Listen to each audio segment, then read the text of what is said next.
Hi అండి. ఎలా ఉన్నారు మీరందరూ? బాగున్నారని ఆశిస్తున్నాను. ఈరోజు యమదీపం గురించి తెలుసుకుందామండి. యమదీపం ఎందుకు పెడతాము? ఈ దీపాన్ని ఏ దిక్కున పెడతాము? ఆ దీపంలో ఏమేమి వేస్తాము? అసలు యమదీపం దగ్గర ఏ ప్రసాదం పెడతామనేది తెలుసుకుందామండి. ముందుగా అసలు యమదీపం ఎందుకు పెడతామో తెలుసుకుందాము. ధనత్రయోదశిని ధర్మశాస్త్ర గ్రంథాల్లో దీన్ని యమదీప త్రయోదశి అని కూడా అంటారండి. కొన్ని పురాణాలు, మతాచారాల సమ్మేళనంతో ధనత్రయోదశిగా మారిపోయిందండి. అసలు యమదీపం ఎందుకు పెడతారో మీకు తెలుసా అండి? ఒక యువరాణి తన భర్తకు ఈ తిథి నాడు రాసిపెట్టి ఉన్న మరణాన్ని తప్పించడానికి ఇల్లంతా దీపాలతో నింపేసిందండి. అప్పుడు యముడు వచ్చాడు. ఆ దీపాల వెలుగులో వారు కనిపించలేదండి. అందుకని యముడు వెనక్కి వెళ్ళిపోయాడు. అందుకని మనము ఈ యమదీపాన్ని పెడతామండి. దుష్టశక్తులు తొలగిపోవడానికి, మరణాలను జయించడానికి ఈ యమదీపాన్ని వెలిగిస్తామండి. యమదీపాన్ని దక్షిణ దిక్కులో వెలిగించాలండి. గుమ్మంలో కుడివైపున ఈ దీపాన్ని పెట్టాలి. మెయిన్ ద్వారం దగ్గర దక్షిణ దిక్కు ఏ వైపు వస్తుందో ఆ వైపున దక్షిణ దీపాన్ని పెట్టాలి.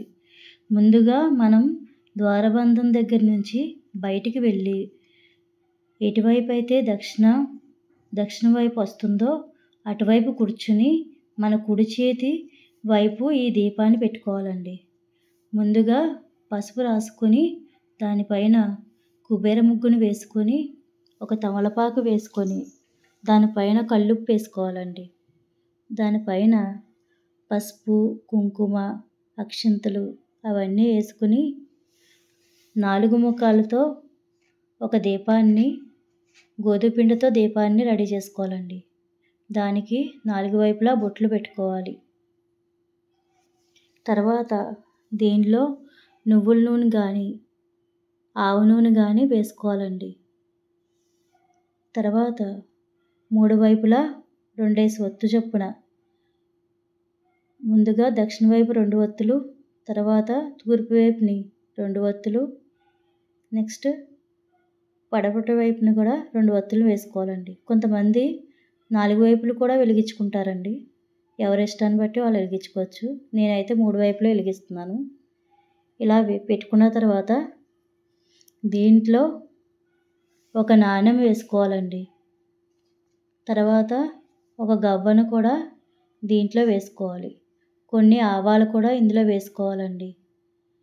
మీకు ఇందులో వేసుకోవడం ఇష్టం లేకపోతే కనుక ఒక తమలపాకు వేసుకుని దాంట్లో ఒక గవ్వని, ఒక నాణాన్ని పక్కన పెట్టుకోవచ్చండి. తర్వాత ఈ దీపం చుట్టూ పువ్వులు అందంగా అలంకరించుకోవాలండి. తర్వాత మనం ఈరోజు కార్తీక దీపాన్ని కూడా వెలిగించడం మొదలు పెడతామండి.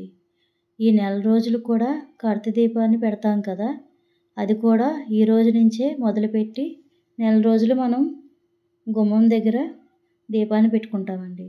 అందుకని ఇంకో వైపుని ఎడమ వైపుని పసుపు రాసుకుని దానిపైన కూడా కుబేర ముగ్గును వేసుకొని ఒక ప్రమిదను పెట్టుకున్నానండి. దాంట్లో నువ్వుల నూనె వేసుకున్నాను.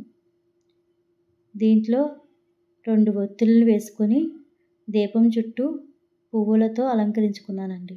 తర్వాత ముందుగా ఇది లక్ష్మీప్రదం కాబట్టి ఈ కార్తీక దీపం అనేది ఈ దీపాన్నే ముందు మేము వెలిగించుకున్నానండి.